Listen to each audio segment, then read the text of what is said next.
si Undersecretary Claire Castro mula po sa Presidential Communications or Yusek Castro, Presidential Communications Officer. Good morning, ma'am. Welcome back po. Hi, Yusek. Good morning. Yes, good morning, Christian. Good morning, Victoria. Thank you, ma'am, sa pagpapaunlak po uli. Ma'am, so meron ng batch 1 ng mga na-retain or parang kumbaga bagong talaga rin na officials. Ano po ang aasahan natin this week pagdating po sa gabinete? Siguro nadinig naman ni Christian nung ipinahayag ni ES Lucas Bersamin na meron pa, may darating pa, may announcement pa. Sabi nga niya, most probably by Wednesday, baka meron pa. Anong mga department kaya yun? Baka may clue. Ngayon, wala eh. Wala akong malayo sa radar ko. Pero kasi 'di ba yung unang binanggit ni ES noon ay yung mga yung parang economic cluster. Oo. So, meron ano kaya ang possible na sunod na tutukan ng Pangulo? May related ba sa justice or education or other sectors? Hindi ko alam eh. Siguro makikita nyo naman kung ano yung mga naging trabaho nung iba. Siguro doon lang tayo babate. Ano ba yung naging trabaho nung iba? Hindi natin alam. Opo. Ang isa sa parang question lang, Yusek, kayo na rin po ang sumagot mula sa Malacanang. Dahil nga ang binanggit, parang isa sa binanggit po ng Pangulo doon sa kanyang statement ay kaya kailangan ng revamp sa kanyang gabinete ay dahil doon sa naging resulta ng nakaraang midterm election. And may mga nagsasabi na bakit ang gabinete ang pinagdiskitahan o ang kinailangang ayusin kung ang sinasabi ng Pangulo ay yung naging resulta ng eleksyon. Bakit hindi yung mga taong nangasiwa dapat doon sa mga kandidato ng administrasyon yung siguro kailangang ayusin o kausapin para sana na-fulfill yung target ng admin? Sa tingin niya ng ating Pangulo, baka ang tao ay nakulangan sa naging performance ng administrasyon, kaya hindi nasungkit yung numero na nais para sana sa alyansa. So yun yung siguro nararamdaman ng ating Pangulo.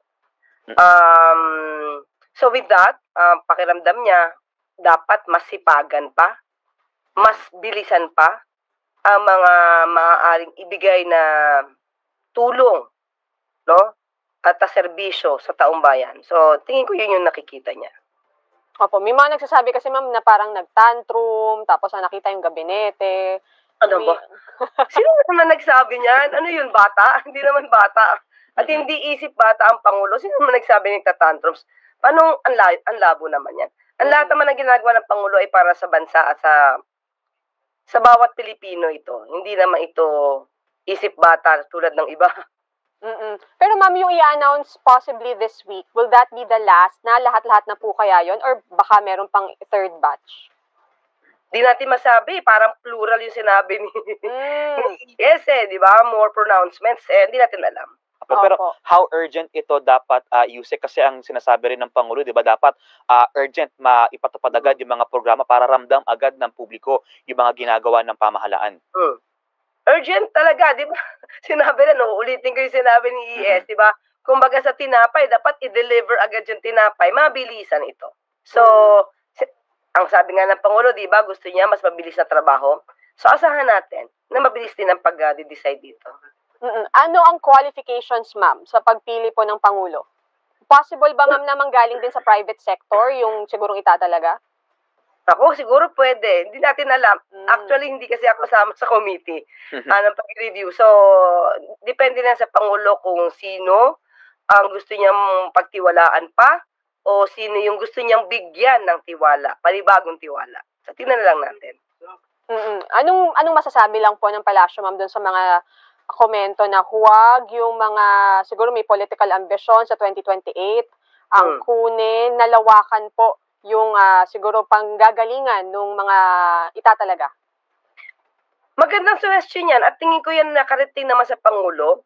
Pero syempre, hindi pa rin natin masasabi kung ano ba ang nasa isip ng ating Pangulo dahil kahit siguro ito ay may mga, kumbaga, kung ito man ay galing sa politikang pamilya o politiko na, kung nakikita naman niya ito ng kakayanan, pwede naman yan itong piliin.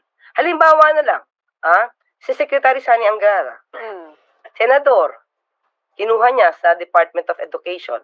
at makikita natin yung pagbabago, no, ng tungkol sa edukasyon, na kahit yung mga nasa edukasyon na sektor ay gusto si Senator Sani Angara manatili. Apo. So may mga ganung pagkakataon na kahit na nasa politika ka, magaling ka naman para ibigyan ka ng tiwala ng Pangulo, maaari naman yan. Apo. Ma'am, dukutin ko lang yung first round nga na in-announce noong Friday. Parang insofar ang lumalabas, may isa lang talagang natanggal, which is si Secretary Loizaga ng DENR. Yung iba kasi na-retain or nilipat.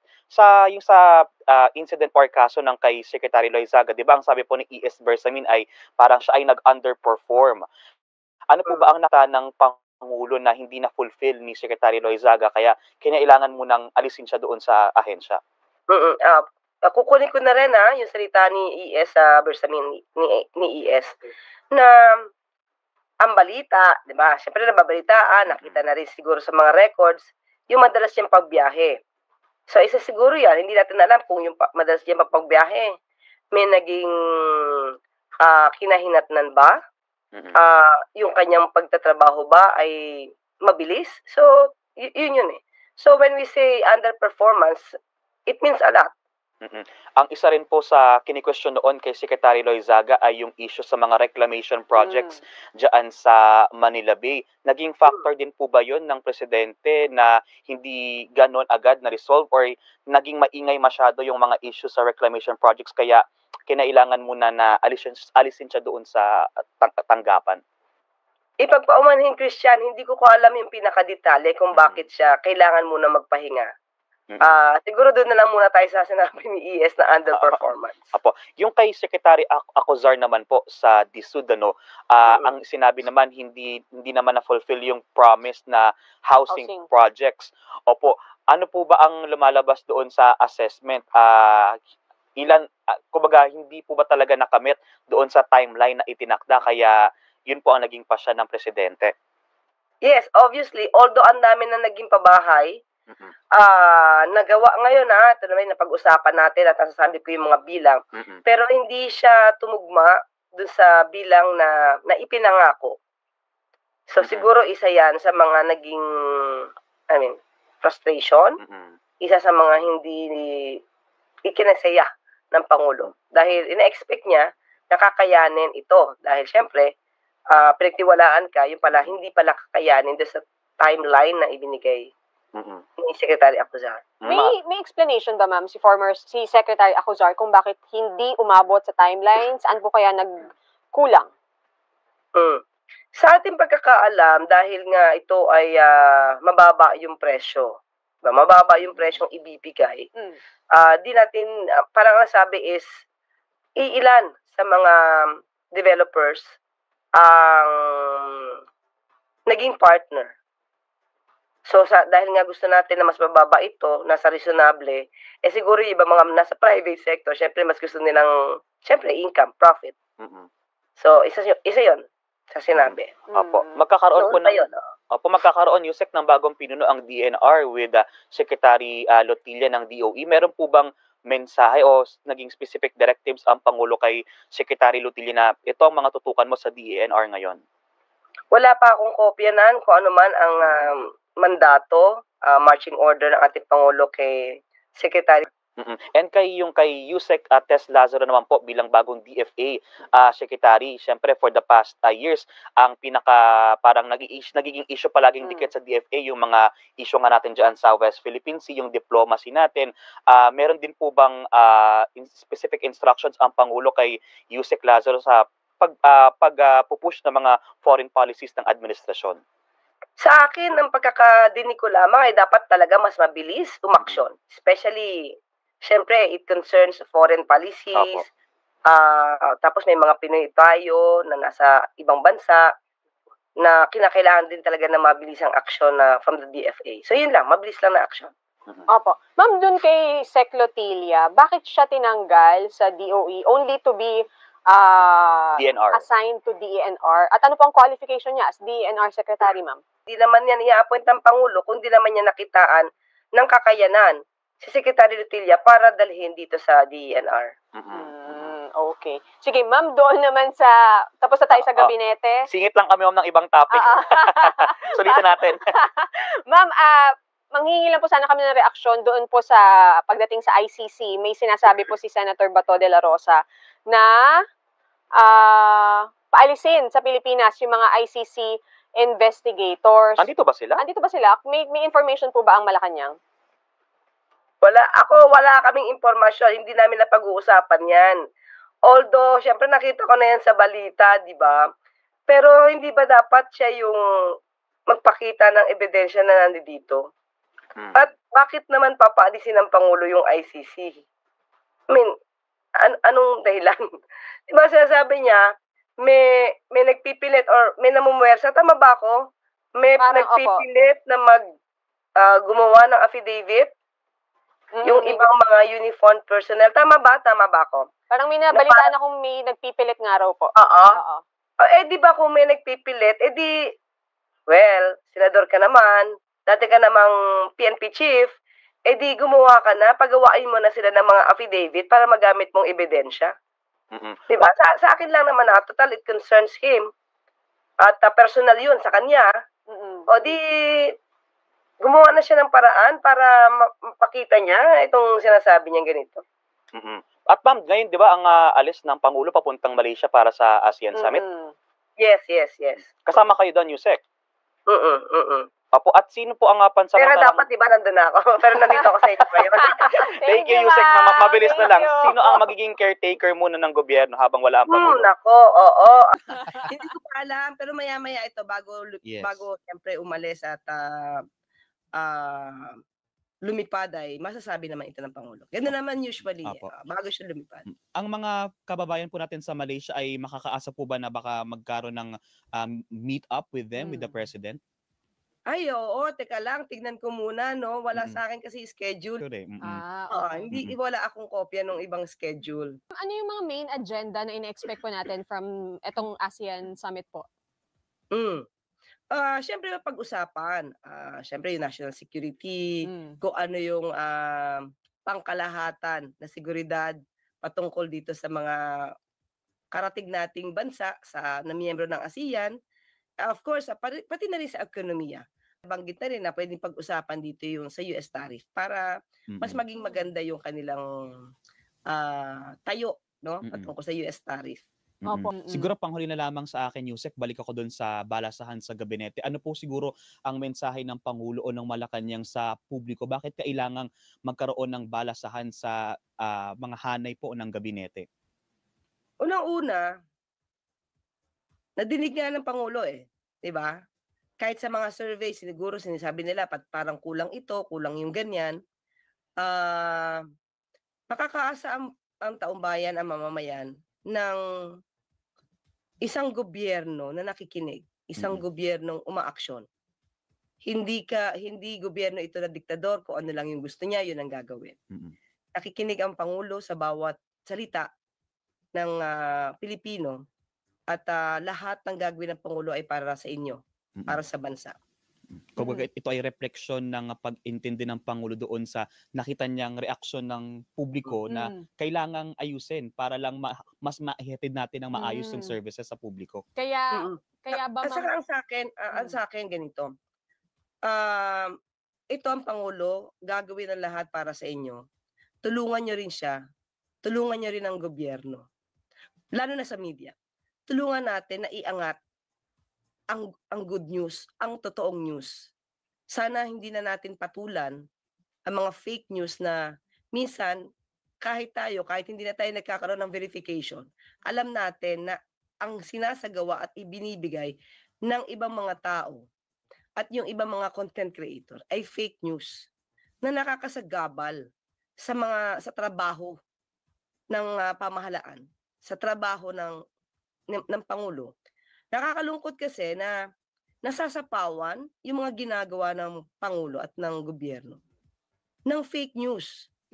I-example ko na lang, yung bigas. 20 pesos na bigas.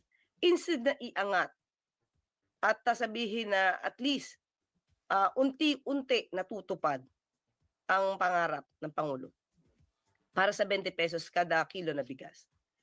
idina-down. Hindi pa nakikita, sasabihin, hindi na maganda. Panghayop. Ngayon nakitang maganda, yung bigas na ibinebenta. Diba? Iba na namang issue ang ibibigay nila sa Pangulo. Ba't hindi na lang natin hayaan? Yung mga obstructionist, wala na tayong magagawa dyan. Yun ang balak nila. Kundi siraan ng Pangulo at ang gobyerno. Maybe may dikta sa iba, mula sa ibang bansa, hindi natin alam. Pero tayo ng kapwa Pilipino, tayo na nasa media, itong mga fake news na ito, wag na natin silang palakihin, di ba? Wag na natin silang, wag silang mag-prevail over good news. Hindi kasi nakikita ng taong bayan. Kasi siguro isa ito sa dapat din maramdaman ng Pangulo na hindi naman talaga lahat. Hindi natin sasabing walang kakulangan ng gobyerno. Pero sa nakikita natin, sabi nga natin kahit sa PTB4, nakikita naman yung mga naging trabaho ng Pangulo sa ibang istasyon na hindi nakaka-capture ng ibang mainstream. Marami naging trabaho, marami ang naging ayuda na naibigay sa taong bayan. Sabi ko nga yung Bukas Centers Christian, hindi ito lumalawig Kasi hindi masyadong napopokosan ng balita. Magtulungan tayo, lahat, pati sa mainstream, pati sa mga responsible na sinasabi ko, content creator. Palawigin natin kung ano yung nakikita at nagagawa ng pamahalaan para sa taong bayan. Para yung tao, hindi sila bulag. Saan ba yung nangyayari? Yung PhilHealth coverage, lumawak na ito. Sabi nga ng Pangulo, bakit hindi nakikita na yung 10 illnesses that most Filipinos suffer?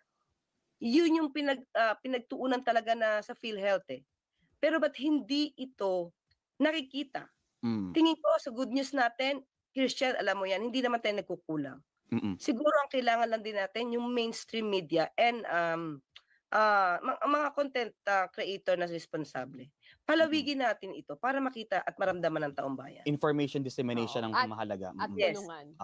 Oo, kailangan namin ng tulong ninyong lahat. Kasi instead na negatibo yung na-news natin, yung mga nakaka-capture sa CCTV, siguro mas palawigin natin yung dapat na makita ng taong bayan para, meron pala rito. Pwede ko pala itong puntahan. Makakatulong pala sa akin to. Okay. Tingin ko yun mas magandang ipakita natin. Para hindi maging propagandist, kundi para sa taong bayan, makita nila na ito pala yung aking maaasahan. Okay po. So yun lang ang kailangan nating ihingi ng tulong. Lalo na sa lahat ng mainstream media. Maraming salamat, Yusek, at safe flight po papunta sa Malaysia. Nako, mamimiss namin kayo ng ilang araw sa Malacanang, Yusek. Walang magbi-briefing sa amin. Tingnan natin parang baka magkaroon ng briefing doon kahit paano dahil kaya tayo sasama doon. So tingnan na natin. Kung meron kayo sigurong tanong at magkakaroon ng press briefing doon, ipahatid nyo na lang. Okay. Thank you, Yusek. Yusek, salamat Ingat po po. kayo. Kailangan Victoria. Ingat po, Salamat ma'am. Victoria. Thank you po. Yan po si Yusek Claire Castro, Presidential Communications Officer.